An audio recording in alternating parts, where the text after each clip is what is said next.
Bismillahir Rahmanir Rahim. Alhamdulillahi Rabbil Alameen. Wa sallallahu wa sallam ala Sayyidina Muhammad wa alihi wa sahbihi wa tabi'ina lahum bi ihsanin ila yawmiddin wa alayna ma'ahum wa fihim bi rahmatika ya arhamar rahimin. To proceed, this is our 70th lesson in the Ship of Salvation, and we have reached the chapter of funerals. We are in section 33, that which is necessary for the deceased. That which is necessary for the deceased. Section 33a reads, there are 4 things necessary for the deceased. So this means when a Muslim dies who is not a martyr, these 4 things are a communal obligation. In Arabic, fard kifaya. They are a fard kifaya, a communal obligation upon the living Muslims. And the author neglected to mention a 5th obligation, which is easily understood from the other 4, and that is that we are also obliged to transport the deceased to the place where they will be buried. La ilaha illallah. So the first of them is washing the deceased.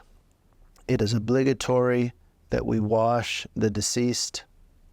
2, shrouding the deceased, which in Arabic is at-takfeen. 3, praying over the deceased. That's praying salat al-janaza over the deceased. And 4 is burying the deceased. Section 33b reads, and that is washing, reads, the minimum acceptable washing, meaning by which we accomplish this collective, this communal obligation, this fard kifaya, is for water to flow over the whole body. And that is after the removal of any impurities, any najasa on the body. Water has to run over the whole body. The optimal method, and this is one of the optimal methods, and there are multiple ways that this can be done. Some of them may differ from tradition to tradition, and typically burial rites are treated in an independent treatise, and it is very much a practical discipline, not merely a theoretical discipline. So he says the optimal method is to wash the private parts, then to remove any waste matter, meaning any excretions from the nose, to perform ablution for the deceased, meaning they actually do ablution for them, to rub the body with Zizaifa spina Christi, meaning the lotus tree, as sidr in Arabic. And many of us who read translations of Quran know this as the lot tree, because the boundary lot tree is mentioned in the Quran and translated in that way. In Arabic it is as-sidr, and that is what he is translating with this somewhat lengthy word. So that is used still in the Muslim world. It's prevalent in southern Arabia. And that serves as like a cleaning substance that's gentler on the body than soap or detergent. And then to pour water over the body thrice. So that is one of the optimal ways, and there are multiple optimal ways.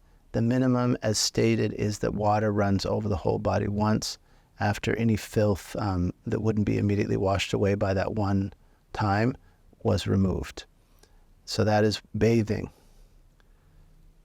And that should be done with the utmost dignity. And typically a developed, knowledgeable Muslim community will have people that are, specialized in bathing and that do a thorough job. And we should rely on those people when they are available. The next section is section 33c, which is shrouding. The translation and along with the author say, the minimum shroud is a cloth that would cover the body. So covering the whole body once with a cloth is a minimum shroud.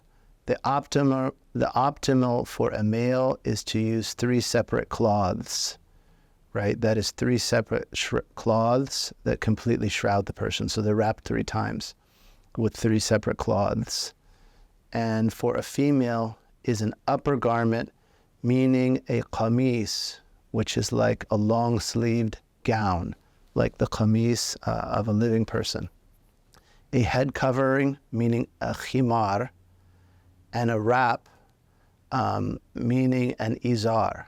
So something wrapped around the waist, a qamis worn over the whole body and arms, and then a khimar, and 2 cloths.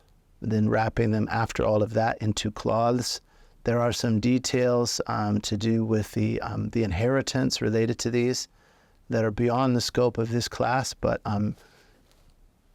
if resources are scarce and the estate is not substantial, it behooves the heirs, if they're going to use money from the estate of the deceased, to consult a faqih about the permissibility of how much of the assets can be used on that, because there are some legal details here that are beyond the scope of this lesson.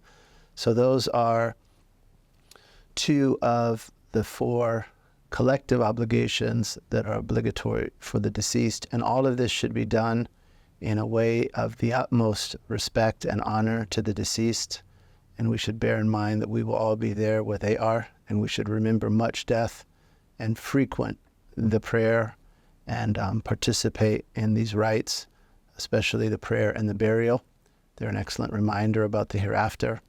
Wa sallallahu ala Sayyidina Muhammad wa alihi wa sallam, walhamdulillahi rabbil alameen.